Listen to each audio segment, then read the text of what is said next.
Ladies and gentlemen, welcome back to the channel. So unfortunately, today we're not going to work on the Audi. The big reason for that is that I tried to build the exhaust, but yeah, it just ended up a big disaster.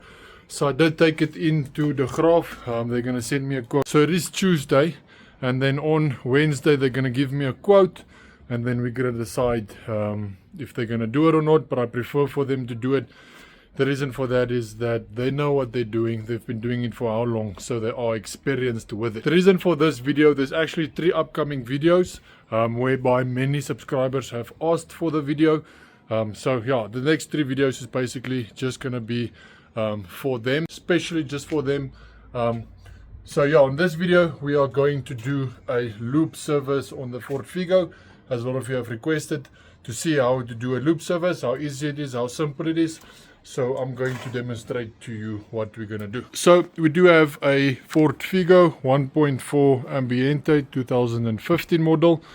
The first thing that we need to do is get it up to ramps, and then also we need to get the oil drained. So let's get started with that first.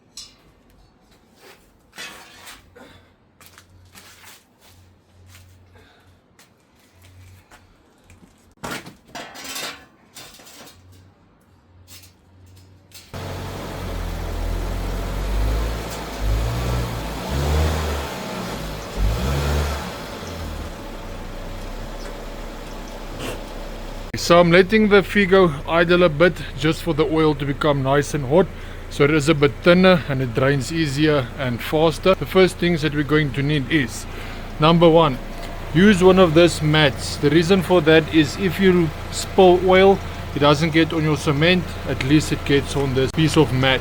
Second of all, you're going to need a ratchet set. We'll see now the size for the sump bolt, what size you will need, but you're also going to need a ratchet set. And then I'm also using a strap just to get the oil filter nice and loosened up properly. And then also a bucket to drain the oil. Probably something you don't need is a creeper, but I'm using one as I don't want to lay directly on the floor. So I'm also going to use a creeper. Let's get underneath the car. Once we're underneath the car, the first thing that I like to start with is the oil filter. You'll see the location of the oil filter is right here. Here where I'm trying to make a mark. That's the oil filter, so we're using our strap. You just take your strap, put it over the filter, just make sure it's the correct side, and then you turn it, loosen it up anti-clockwise. The reason why I like to start with the oil filter is due to that once that is out, then I'm starting to drain the oil from the sump. So in that way, there's enough airflow that can go through, and then it won't take forever to drain your oil in the sump. It will be much faster. So let me get this oil filter removed. Now that we've got the oil filter loosened up, here's the oil filter. You can see that it's out completely. I'll just take a cloth to get this oil cleaned up nice and properly. You will spill, doesn't really matter what you do. That's why in some sense use this mat to protect your floor so that this oil doesn't get onto your floor. And remember to also put your drain pan at the bottom as well. So now that we have that out, I'm using a 13mm socket, as you can see right here, that we're going to use to drain the sump bolt. We can just loosen it up once again anti-clockwise.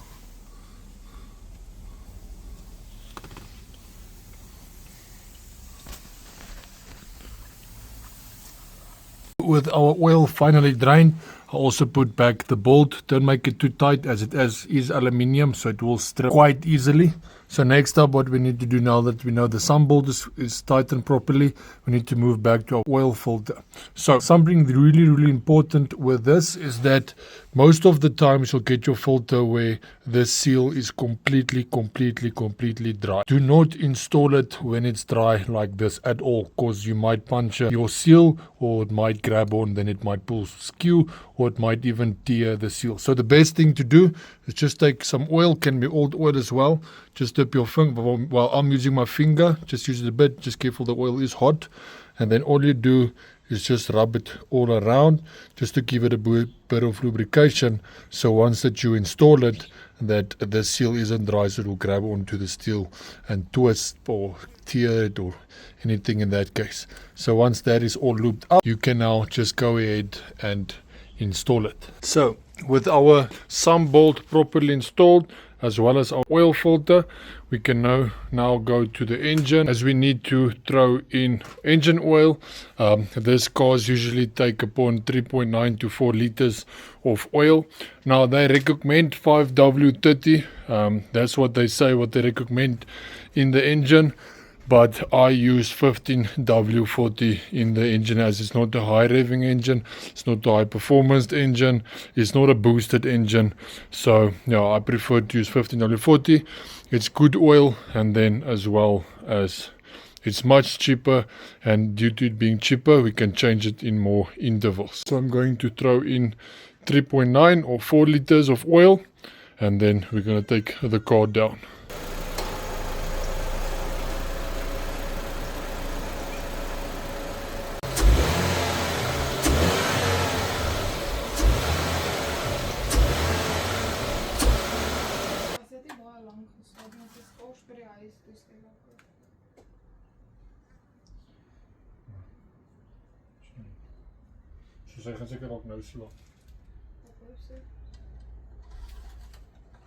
Now that we threw in 4 liters of oil, you can now just take your dipstick, take it out, clean it off, and then put it back. Once you've cleaned it, put it back all the way through, as your oil level will not be accurate due to that the oil have been running down, as well as you left the car to idle for a bit with the new oil in it, so that all the oil can just go through the system. So put it back, clean it, and then once you cleaned it, take it out again. And then once you've taken it out, this is what the dipsticks look like. Then you will see there's 2 marks. That's the minimum level, that's the maximum level. Just be sure that your oil is here directly on the maximum level. It can be in between, it wouldn't be a problem, but I rather prefer to make it at the maximum. So once you have done that, you can put your dipstick back, and then we are completely done with the lube service. So that's how you do the lube service. But now, while I'm busy with the lube service, there's 2 other things also that I would like to do due to I'm busy with the service. Is number 1 is to adjust the handbrake. As the car is off of the ramps, I can close the hood because we are done at that side. And then we're going to move to the handbrake to adjust the handbrake. You can see how high the handbrake is just to be able to pull it up for it to work. So let's get started with that. Coming back at the Figo, I moved both seats to the front, far as to the front as possible. There's 2 bolts. There's a bolt right here that you need to loosen up. Here somewhere, there it is. There's a bolt right here, and then there's a bolt right there as well. Let's get those removed.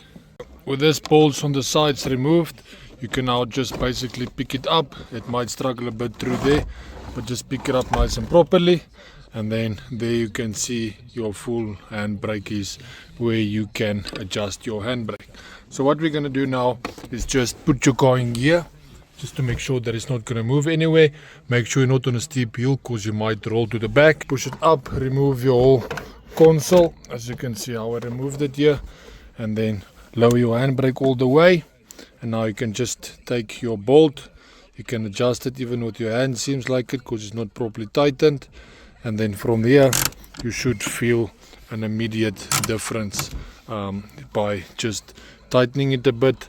So what I'm going to do is just take a spanner and tighten it up a bit more. Put it up, down, up, down, up, down, until I feel that this handbrake is properly adjusted. Now, with our handbrake properly adjusted, the general rule of thumb is that once you put your hand, just make sure it's in gear. The general rule about your handbrake is that once you put it down, it should be 3 clicks, and then it should be adjusted all the way, lock everything properly. So it's 1, 2, 3. Supposed to be 3, and then the car is not supposed to be able to move anywhere. That's the general rule of thumb. So now I'm just going to put everything back real quick. So handbrake have been adjusted, this cover have been put back as well. So now we know our handbrake is 100% as well. So the last thing that I want to move with, as this is things that I just like to do in general when doing only a lube service. I know It costs a bit, but for me it's well worth it. And then the next thing I need to do is the fuel filter. So everything that I've done on the car now and what I'm going to do with the fuel filter included now, I'm going to show you now, is just basic things that I like to do when I'm doing a lube service. Just a quick, easy, simple service. The focus point number one is the oil.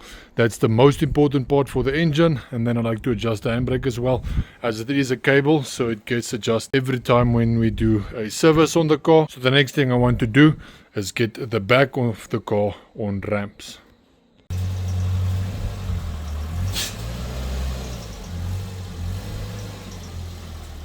As you can see, I'm using ramps. You probably don't need ramps.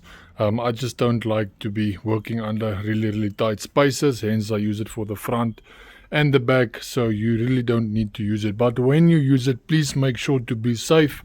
Put your car in gear, use your handbrake as well, and then I also like to put bricks behind the wheel and in front of a wheel, for in case something goes wrong, you've got a lot of protection that prevents the car from actually falling on you.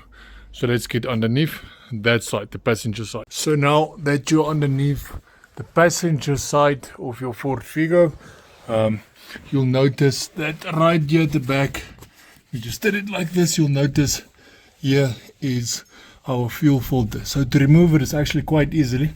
You just remove your pipes.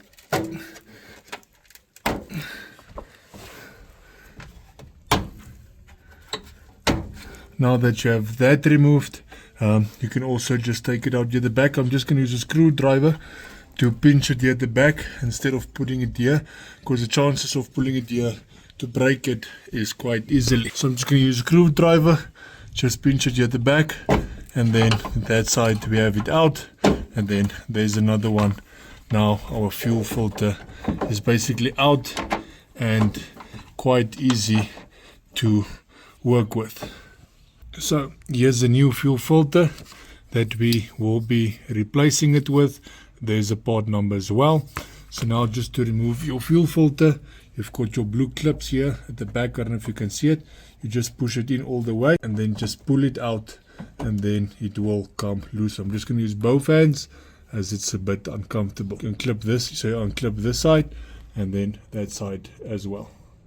So there it's installed. Make sure that your arrow is the correct way, as it's only flowing one way. It's going to act as a one-way valve.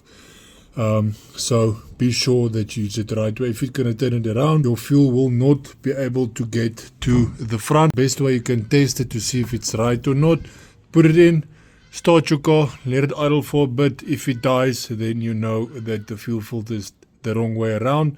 Then you just need to adjust it so that it is the right way. So now I can just put everything back.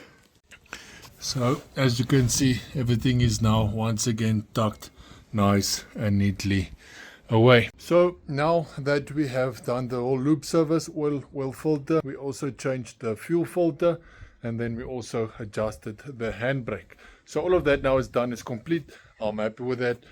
So all I need to do that's left is just take it off the ramps, and then I'm just going to get Natz to test the handbrake, see if she's happy with it. She should be. It's going to be a big difference already. And then also make sure once you are done to clean up everywhere where you have been busy. That's the most important part. So yeah, guys, thank you for watching. I do appreciate it. There's 2 more videos coming up for the Figo, so stay tuned. Like I've mentioned, it's videos that some of my subscribers have really been asked for. So yeah, I'm going to do it, going to show them, and then we will be done with the Figo for now. And then we should be ready, hopefully, to start with the content again for the Audi. So thank you guys for watching. I do appreciate it. You must have a lovely day further, and God bless. Ciao.